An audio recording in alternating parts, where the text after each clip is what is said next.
2024년 가을 장로들과 책임 형제들을 위한 국제훈련 이번 주는 메시지 3번입니다. 메시지 3번의 제목은 왕국과 교회입니다. 우리는 메시지 1번과 2번에서 왕국과 이 생명의 관계를 우리가 많이 누렸습니다. 그러므로 우리는 메시지 1번, 2번 이 왕국과 생명의 관계를 통하여 우리는 반드시 이 신성한 생명으로 거듭나서 이 신성한 종의 영역인 하나님의 왕국 안에 들어온 이런 왕국 백성인 것을 보았을 뿐만이 아니라 이 신성한 생명과 신성한 종의 영역인 이 하나님의 왕국에서의 생활은 아주 독특한 특징이 있는데 이것이 바로 하나님의 속성이자 이 신성한 생명의 속성의 한 부분으로서 감춰져 있다는 것입니다. 그러므로 우리는 감춰진 생활을 함으로써 이런 왕국 생활을 할 수 있다는 것을 1번, 2번에서 보았고요. 우리는 메시지 3번과 4번에서는 이 왕국과 교회의 관계를 보게 될 것입니다. 그러므로 두 번째 부담인 이 왕국과 교회 이것을 볼 것이고요. 메시지 5번, 6번을 우리는 추구할 때 왕국과 건의에 대해서 보게 될 것이며 마지막 메시지 7번과 8번에서는 이 왕국과 이러한 전쟁의 관계를 보게 될 것입니다. 그러므로 메시지 1번부터 8번까지 부담은 첫 번째 왕국과 생명, 두 번째는 왕국과 교회, 세 번째는 왕국과 건의, 마지막은 왕국과 이 전쟁의 관계를 우리가 이 메시지를 통해서 더 볼 뿐만이 아니라 이러한 부담 안으로 더 들어갈 필요가 있습니다. 그러므로 우리는 우리의 남은 여생이 일생 동안 이러한 8메시지가 우리의 기도가 되기 원합니다. 사랑하는 주 예수님, 매일매일 신성한 생명과 신성한 종의 영역인 하나님의 왕국 안에서 감추어진 생활을 더 훈련함으로써 왕국 생활을 하게 하시고 또한 우리의 교회 생활이 왕국 생활이 되게 하시며 특별히 당신의 유일한 갈망인 교회의 건축을 위해서 매일매일 왕국을 훈련하게 하여 주십시오. 또한 크고 작은 모든 환경 가운데서 하나님의 주권을 받아들이고 하나님의 긍휼을 따라 살 뿐만이 아니라 우리의 생활에 있어서 끼어있고 봉사에 있어서 신실하게 하심으로써 우리가 하나님의 왕국을 이끌어오기 위해서 전쟁을 하는 사람, 영적 전쟁을 수행하는 사람이 되게 하십시오. 그리하여 우리가 하나님께서 사랑하시는 아들의 왕국의 실제 안에 살게 하여 주시고 또한 이러한 영적 전쟁을 위하여 왕국 복음을 전파하는 사람, 또한 민족들을 주님의 제자로 삼는 이런 생활을 함으로써 우리가 오늘날 교회 생활 안에서 하나님의 왕국의 실제 안에 살게 해달라고 우리가 기도함으로써 이러한 8메시지를 우리가 체험의 방면에서 더 추구하기를 원합니다. 메시지 3번은 제목이 왕국과 교회입니다. 그러므로 이 메시지 3번에서 가장 중요한 이 두 문장을 우리는 먼저 숙지할 필요가 있습니다. 첫 번째, 왕국은 교회를 산출합니다. 두 번째 문장은 교회는 왕국을 이끌어오는 것입니다. 우리가 함께 한번 선포해 보기 원합니다. 왕국은 교회를 산출합니다. 교회는 왕국을 이끌어옵니다. 우리가 오늘의 양식을 읽어보면 신약 전체의 내용을 한 문장으로 요약하면 이렇게 짧은 세 문장이 나올 수 있습니다. 왕국은 교회를 산출하고 교회는 왕국을 이끌어오며 궁극적인 결과는 왕국과 교회이다. 사실상 우리가 계시록 21장, 22장을 읽어보면 새 예루살렘이 나오죠. 이 새 예루살렘이 바로 왕국과 교회인 것을 볼 수 있습니다. 계시록 19장 7절과 8절을 우리가 보면 7절에서는 어린 양의 결혼이 다가온 것을 우리에게 보여주고 있고 8절에서는 신부는 깨끗한 세마포 옷을 입었다라고 말하고 있습니다. 이 신부가 누구입니까? 바로 교회입니다. 또한 계시록 21장 2절에서는 이 신부인 교회가 준비되어 있다라고 말하고 있습니다. 그리고 계시록 22장 1절과 3절을 보면 하나님의 어린 양의 보좌가 나오죠. 이것이 바로 왕국입니다. 그러므로 신약 27권의 전체 내용을 우리가 연결해서 말하자면 한 문장으로 요약할 수 있습니다. 왕국은 교회를 산출하고 교회는 왕국을 이끌어오며 궁극적인 결과는 왕국과 교회이다. 사랑하는 자매님들, 왕국은 교회를 산출한다는 것은 이것은 왕국의 실제를 말하고 있습니다. 교회가 왕국을 이끌어온다는 것은 바로 장래에 왕국의 출현을 이야기하고 있죠. 오늘날 우리가 먼저 왕국의 실제 안에서 산다면 장래 왕국의 출현과 보상에 참여하게 될 것입니다. 이것이 메시지 3번의 가장 핵심적인 내용이라고 말할 수 있습니다. 이제 우리가 개요를 좀 더 우리가 함께 누려보기 원합니다. 개요 들어가기 전에 메시지 3번 왕국과 교회 밑에 보면 많은 성경 구절들이 나오죠. 이 성경 구절에 무엇을 말하고 있는지 저희가 이 부담을 또 만질 필요가 있습니다. 먼저 마태복음 16장 18절과 19절이죠. 여기에서 교회와 왕국이 나오는 것을 볼 수 있습니다. 마태복음 16장 18절에서는 내가 이 반석 위에 내 교회를 건축할 것이라고 말하고 있죠. 이게 교회라는 단어에 우리 개요가 있다면 한번 적어보시기 바랍니다.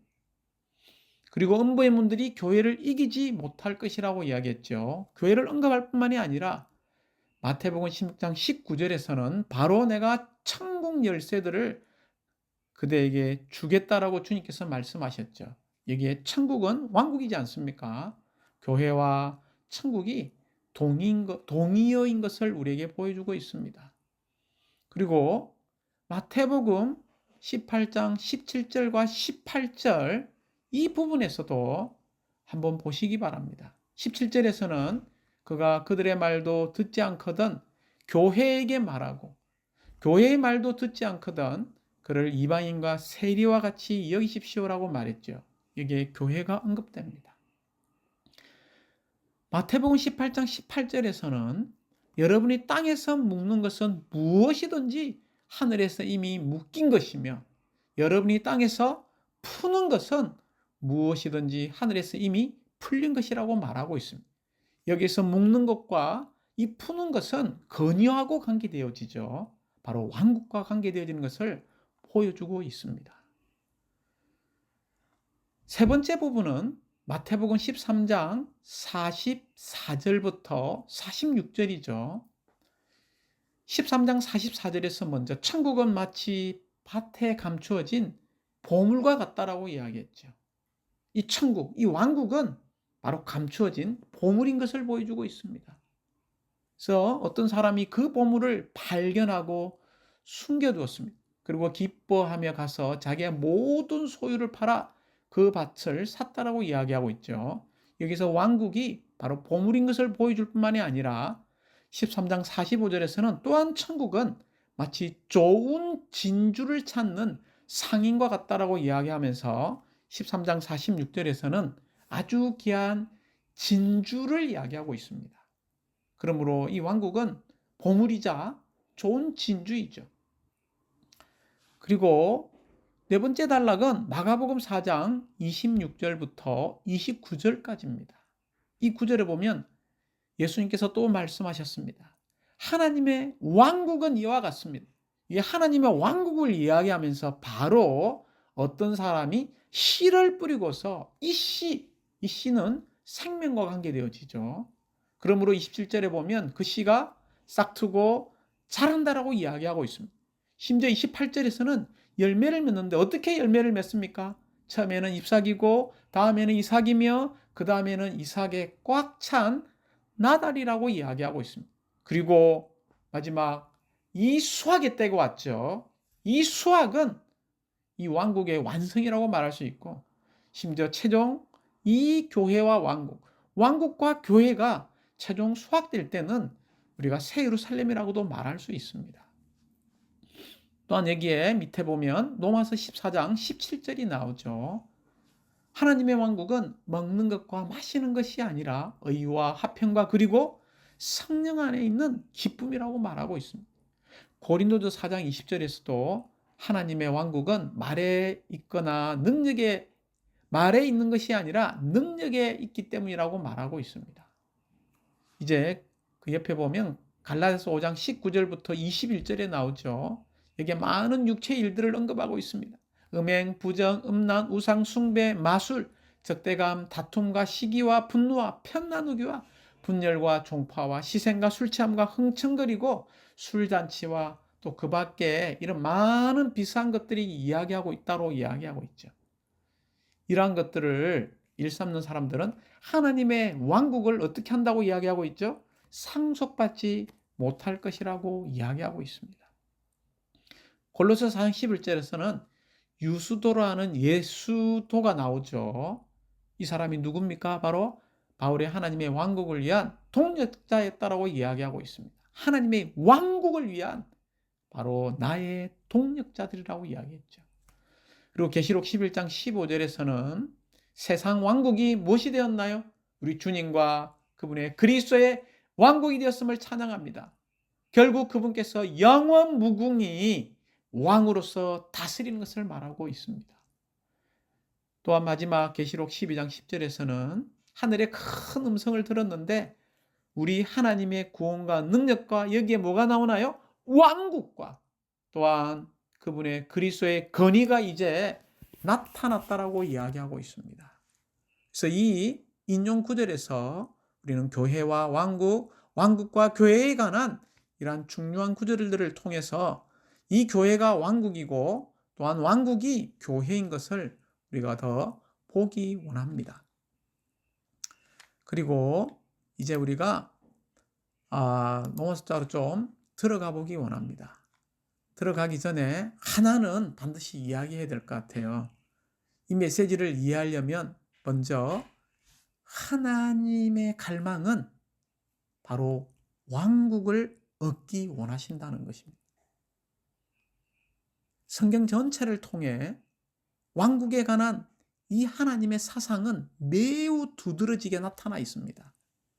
사실상 성경에 있는 하나님의 일관된 사상은 왕국입니다.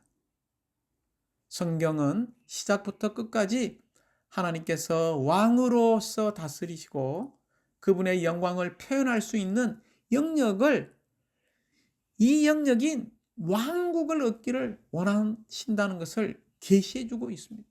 이것이 하나님의 본래의 갈망이고 또한 궁극적인 목적이라는 것을 우리가 만지기 원합니다. 하나님은 이러한 그분의 마음의 갈망에 따라서 심지어 그분의 목적을 이루시기 위해 계획하시고 수행하시고 온 우주 만물을 창조하셨으며 영과 혼과 몸을 가진 사람을 창조하셨습니다. 우리가 창세기부터 요한계시록까지 이 하나님은 항상 왕국을 보고 계셨다는 것을 알게 될 것입니다. 다시 한번 하나님께서 우주를 창조하셨죠. 그리고 사람을 창조했고 사람이 타락했습니다. 타락할 때 죄인들이 되었죠. 또 이 죄인들을 또 하나님은 그분의 경륜 안에서 그분의 대가를 지불하여 이 죄인들을 구원하시는 목적도 왕국을 얻기 위해서입니다. 역대로 하나님의 모든 일은 이 왕국을 얻기 위한 이 목표라는 것을 우리는 인식할 필요가 있습니다. 이제 전 성경의 마지막 요한계시록 21장 22장의 때, 즉 새하늘과 새 땅이 나타날 때에 그분의 이 목표는 완전히 성취될 것입니다. 하나님은 그곳에서 그분의 영원한 왕국을 얻으실 것이므로 그분의 마음의 갈망이 완전히 이루어질 것이고 완전히 나타날 것입니다. 두 번째, 우리의 모든 이 죄의 시작이 무엇인가를 우리가 알아야 합니다. 죄의 시작은 다른 것이 아니라 하나님의 건의에 복종하지 않는 것이 죄의 시작입니다. 하나님은 우주를 창조하신 후에 그것을 천사장에게 맡겨서 다스리게 하셨습니다. 우리가 알다시피 나중에 이 천사장은 교만하여 그의 지위에 불만을 품고 자신을 높여 하나님과 동등해지고 싶어서 하나님의 건의에 복종하지 않고 그의 휘하에 있는 천사들을 선동하여 하나님께 반역했습니다. 그때부터 우주의 반역이 시작되었고 하나님의 건의가 훼손되기 시작했습니다. 이것이 죄의 근원이자 기원입니다. 그러므로 죄에 대한 가장 높은 정의는 하나님의 건의에 대해 불복종하는 것이고 불순종하는 것입니다. 사랑하는 자님들, 이러한 인식 가운데서 우리가 메시지 3번을 추구하기 원합니다. 메시지 3번은 먼저 로마자 1번을 좀 보기 원합니다. 로마자 1번에 보면 오늘날 교회는 생명 방면에서의 그리스도의 증가이지만 하나님의 영원한 왕국은 행정 방면에서의 그리스도의 증가이다. 정말 너무나 우리가 주의 회복 안에서 이러한 귀한 문장을 우리는 귀하게 여길 필요가 있습니다. 그럴 뿐만이 아니라 우리의 입을 열어서 이렇게 말할 필요가 있어요. 오늘날 교회는 생명 방면에서 무엇인가요? 그리스도의 증가입니다. 하나님의 왕국은요, 어떤 방면입니까? 행정 방면에서의 그리스도의 증가입니다. 행정자님들 입을 열어서 한번 선포해 보시기 바랍니다. 오늘날 교회는 생명 방면에서의 그리스도의 증가이지만 하나님의 영원한 왕국은 행정 방면에서의 그리스도의 증가라는 것입니다. 특별히 이 문장 안에서 우리는 교회와 이 왕국이 그리스도의 두 방면의 증가라는 것을 보아야 합니다. 우리가 다니엘서 2장 35절을 볼 때 그 형상을 친 돌은 큰 산이 되어 온 땅을 채웠습니다라고 말하고 있습니다. 그 형상을 친 돌. 이 친 돌은 그리스도죠. 물론 단체적인 그리스도인 이긴 이들을 포함하는 그리스도입니다. 이 친 돌이 증가가 되었죠. 큰 산이 되어 온 땅을 채운 것을 볼 수 있습니다. 우리가 참고로 다니엘서 2장 44절을 보면 이렇게 말하고 있죠. 이 왕들의 시대에 하늘들의 하나님께서 결코 무너지지 않을 왕국을 일으키실 것인데 그 통치권이 다른 백성에게 넘어가지 않을 것입니다. 그 왕국은 이 모든 왕국을 부수어 끝내고 인간 정부를 다 끝내는 것이죠. 영원히 설 것입니다. 바로 하나님의 왕국을 이야기하고 있습니다. 그럴 뿐만이 아니라 우리는 요한복음 3장 29절부터 30절을 보면 신부를 얻는 사람은 신랑이지만 그분은 그분이 누구인가요? 바로 그리스도죠. 그리스도는 증가하셔야 하고 나는 감소되어야 합니다. 그리스도가 생명 방면에 있어서 증가할 필요가 있습니다. 그러므로 그리스도는 생명 방면에서 증가하시어 무엇이 되나요? 바로 신부인 교회가 되는 것입니다. 그리스도는 행정 방면에서 증가하시어 무엇이 되나요? 바로 왕국이 되는 것입니다. 그러므로 교회와 왕국은 둘 다 누구의 증가입니까? 바로 그리스도의 증가인 것을 볼 수 있습니다. 그러므로 우리는 그리스도는 교회이시고 이 그리스도는 또한 하나님의 왕국이심을 찬양합니다. 특별히 이 그리스도는 생명 방면에서의 증가라고 이야기할 때 우리는 마가복음 4장 26절부터 29절을 참고할 필요가 있습니다. 예수님께서 여기서 말씀하셨죠. 하나님의 왕국은 이와 같습니다.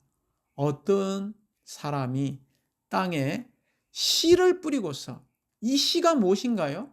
이 씨는 신성한 생명입니다. 이 신성한 생명이 씨를 뿌리고서 바로 그리스도 자신이죠. 밤낮 자고 깨고 하는 동안에 그 씨가 싹트고 자라지만 어떻게 그리 되는지를 알지 못합니다. 땅이 저절로 열매를 맺는데 여기 열매를 맺죠. 처음에는 잎사귀이고 다음에는 이삭이며 그 다음에는 이삭에 꽉 찬 나달입니다. 그러나 열매가 익으면 즉시 낫을 내는데, 왜냐하면 수확 때에, 이 수확 때는 최종 완결은 새우로 살리지만 이 수확의 보상을 위한 왕국의 출현이라고도 이야기할 수 있습니다. 이 수확, 왕국의 출현 때에 우리는 이 참된 수확을 맛보게 될 것입니다. 그러므로 로마자 1번은 무엇을 이야기하고 있나요? 교회와 왕국은 그리스도의 증가이다. 교회는 생명 방면에서의 그리스도의 증가이지만 왕국은 행정 방면에서의 그리스도의 증가이다. 이렇게 우리가 선포하고 기도로 더 먹기 원합니다. 이제 로마자 2번은 이 성경은 먼저 왕국을 제시한다는 거죠. 그런 다음 그 후에 교회를 제시한 것을 볼 수 있습니다. 우리가 마태복음 4장 17절을 보면 주 예수님께서 회개하십시오. 천국이 가까이 왔습니다라고 이야기하고 있죠. 또 마가복음 1장 15절에서도 하나님의 왕국이 가까이 왔습니다. 회개하고 복음을 믿으십시오라고 이야기하고 있습니다. 아직 왕국이 오지 않았죠. 그러나 마태복음 4장 23절을 보면 예수님께서 온 갈릴리에 두루 다니면서 어떤 복음을 선포하셨나요? 바로 왕국 복음을 선포하시며라고 이야기하고 있습니다.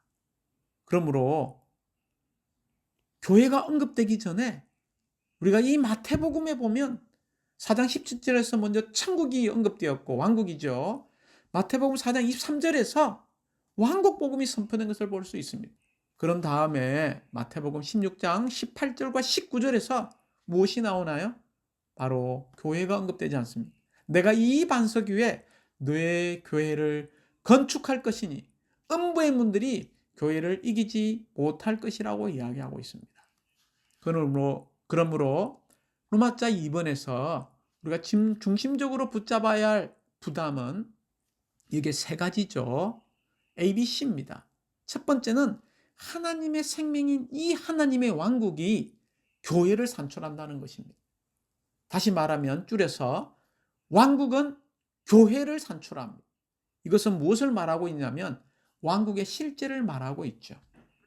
우리는 요한복음 3장 5, 6절에서 누구든지 물과 그 영으로 나지 않으면, 거듭나지 않으면 하나님의 왕국에 들어갈 수 없다라고 이야기했죠.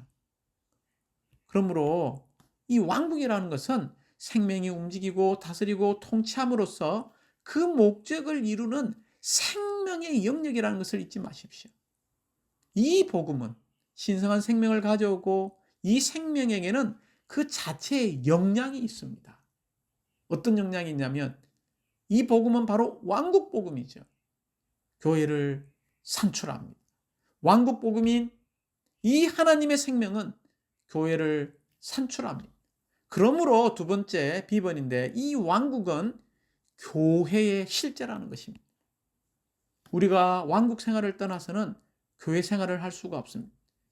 왕국의 실제가 없다면 교회는 공허한 것입니다. 왕국 생활이 교회 생활을 산출한다는 것을 우리는 잊지 말아야 합니다. 그러므로 우리가 왕국의 실제 안에 살지 않는 믿는 이가 된다면 우리는 교회의 구조 안으로 결코 건축될 수 없습니다. 심지어 세 번째 부담이죠. 교회의 실제인 왕국이 없다면 이 교회가 건축될 수 없다는 것을 잊지 마십시오. 교회는 왕국의 건의를 통해서 존재하게 됩니다. 교회의 건축을 가능하게 하도록 왕국 열쇠들이 우리에게 주어졌습니다. 천국의 건의를 행사할 수 있을 때만이 우리는 교회 안으로 건축될 수 있다는 것입니다. 그러므로 로마자 2번의 부담은 한 부담입니다. 이 왕국은 교회를 산출한다는 것입니다. 즉 왕국의 실제를 말하고 있습니다. 이제 로마자 3번은 진정한 교회는 이 시대에 있는 하나님의 왕국이다. 진정한 교회가 이 시대에 무엇입니까? 하나님의 왕국이라는 것입니다. 오늘날 믿는 이들은 교회 안에서 왕국 생활을 한다. 진정한 교회가 하나님의 왕국이기 때문에 우리에게서 두 가지 부담을 만져야 됩니다. A번에 보면 왕국과 교회는 긴밀하게 연결되어 있습니다. 사실상 우리가 로마서 14장 17절 9절을 잘 알죠. 이 시대에 있는 교회가 하나님의 왕국이라는 것을 우리에게 보여주고 있습니다. 고린도서 4장 20절도 마찬가지입니다. 이 시대가 하나님의 왕국인 것을 우리에게 암시해주고 있습니다. 에베소 2장 19절에 나오는 동일한 시민, 이 시민이란 말은요, 하나님의 왕국과 관계되는 것을 말해주고 있죠. 그리고 골로새 4장 11절을 읽어드렸죠. 바울과 그의 동료 일꾼들은 교회들을 세우는 이 일을 위한 동력자로서 왕국을 위한 것임을 우리에게 보여주고 있습니다. 특별히 요한계시 1장 6절에서도 교회가 있는 곳에 하나님의 왕국이 있다는 것을 우리에게 보여주고 있습니다. 두 번째는 우리의 보물인 왕국과 진주인 교회, 이 두 가지 안에 우리가 동시에 있다는 거죠. 전반부에 제가 마태복음 13장 44절부터 46절을 이미 읽어드렸습니다. 우리는 보물인 왕국이 있고 진주인 교회가 있습니다. 이 두 가지 안에 우리는 동시에 있다는 것을 잊지 마십시오. 이제 로마자 4번에 왔습니다. 로마자 4번은 왕국인 교회 안에서 우리는 왕국의 다스림과 통치와 징계와 훈련을 받고 있다. 즉, 이 로마자 4번은 우리는 왕국의 다스림, 통치, 징계, 훈련을 받고 있다는 것입니다. 다시 말하면 A번에 있는 것처럼 우리가 영 안에서 살고 행하고 처신할 때에만 우리가 실제로 왕국 안에 있게 된다는 것을 말하고 있습니다. 그러므로 우리가 영 안에 살고 행하고 처신함으로써 실질적으로 하나님의 왕국 안에 있기 위해서 B번에 우리는 끊임없이 신성한 삼일성의 분배를 받아들여야 합니다. 우리가 계속 분배를 받아들일 때 우리는 자연스럽게 조금씩 매일매일 신성한 생명 안에서 자라고 발전하게 될 것입니다. 이제 로마자 5번이죠. 5번은 교회는 왕국을 이끌어온다라고 말하고 있습니다. 로마자 5번부터는 왕국의 출현과 관계되어지죠. 엄밀히 말하면 로마자 1번부터 4번까지는 무엇을 말하고 있습니까? 바로 왕국은 교회를 산출하는 이 왕국의 실제를 우리에게 말하고 있다면 이제 로마자 5번부터는 이 교회가 왕국을 이끌어오는 왕국의 출현과 관계되는 이 부담을 우리에게 말하고 있습니다. 그러므로 로마자 5번의 A번에 보면 교회는 왕국을 이끌어오려는 목적으로 존재한다는 것입니다. 교회의 존재의 목적은 무엇입니까? 오늘날 우리는 교회 생활하고 있죠. 교회 안에 있습니다. 이 교회가 존재하는 유일한 목적은 바로 하나님의 왕국을 이끌어오기 위해서 존재하고 있습니다. 그러므로 교회의 책임은 그리스도의 승리를 영속하고 하나님의 왕국을 이끌어오는 것이죠. 곧 이 땅에서의 교회의 일은 다른 것이 아닙니다. 하나님의 왕국을 이끌어와야 합니다. 교회는 하늘의 뜻을 땅으로 가져오고 하늘의 뜻을 이 땅에서 수행할 필요가 있습니다. 이렇게 할 때 이러한 교회라면 당연히 이러한 교회는 하늘에 속한 다스림에 복종하면서 하나님의 원수를 처리함으로 왕국의 이 땅에 이끌어오게 될 것입니다. 심지어 왕국의 출현을 가져오게 될 것입니다. 이러한 왕국, 이러한 천국이 세워지려면 우리에게 무엇이 필요합니까? 바로 영적 전쟁이 필요하다는 것입니다. 교회의 책임은 그리스도께서 이 땅에서 치르신 이미 승리한 전쟁을 계속 수행하는 것입니다. 그러므로 로마서 6번에서 우리가 실행해야 되고 교회가 또한 적용해야 되는 부담이죠. 사실은 6번, 7번은 우리의 적용과 체험과 관계되어집니다. 교회는 왕국을 이끌어오기 위해 기도해야 한다는 것입니다. 이 기도가 무엇입니까? 바로 영적 전쟁이라는 것이죠. 영적 전쟁을 수행하는 수단이라는 것입니다. A번에 보면 왕국이 오늘날 여기 교회 생활 안에 있지만 왕국의 출현은 아직 오지 않았다는 것입니다. 왕국이 출현했습니까? 아닙니다. 왕국의 출현은 아직 오지 않았습니다. B번에 보면 이러한 왕국은 가만히 있으면 자동적으로 오는가요? 그렇지 않습니다. 우리가 기도가 없다면 왕국은 임할 수 없습니다. 그러므로 C번에 교회의 기도 지표가 그래서 중요합니다. 사탄을 정복하는 가장 효과적인 수단이라는 것입니다. 그러므로 D번에 이 교회는 반드시 하늘의 건의가 땅에서 표현되도록 하는 하늘의 출구가 되는 진정한 기도를 함께 드릴 필요가 있습니다. 이번에 우리가 이러한 진정한 기도를 드린다면 하나님의 왕국을 이 땅에 가져오고 하나님의 뜻을 이 땅에 수행하게 될 것입니다. 그러므로 로마서 6번에 보다면 이 교회는 왕국을 이끌어오기 위해서 영적 전쟁을 수행해야 되는데 영적 전쟁을 수행하기 위해서 우리에게 필요한 교회의 기도가 필요하다는 것입니다. 이제 마지막 로마서 7번에 왔습니다. 우리가 기도할 뿐만이 아니라 우리는 하나님의 왕국을 더 중시하는 사람들이 되어야 합니다. 특별히 하나님의 뜻과 그분의 원수와 관계된 하나님의 왕국을 항상 자신보다 더 중시하는 사람들이 어떻게 된다고 이야기하고 있죠? 누구라고 이야기하고 있습니까? 바로 하나님의 손에 가장 유용한 일꾼들이 될 것이라고 말하고 있습니다. 우리가 하나님의 손에 가장 유용한 일꾼들, 이 하나님의 왕국을 먼저 구하는 사람, 마태복음 6장 33절이지 않습니까? 하나님의 왕국을 먼저 구하는 사람들이 되기 원합니다. 그럴 뿐만이 아니라 하나님의 손에 가장 유용한 일꾼들이 되기 위해서 골로새서 2장 19절에 있는 말씀처럼 우리는 매일매일 머리를 붙드는 사람들이 되어야 합니다. 곧 머리의 건의에 복종하는 사람들이 되어야 합니다. 이럴 때 우리가 매일매일 머리를 붙들고 머리의 건의에 복종한다면 우리는 자연스럽게 머리로부터 풍성하게 공급을 받고 함께 짜여 하나님께서 잘하심으로 자라는 이런 왕국이 될 것입니다. 주님을 찬양합니다.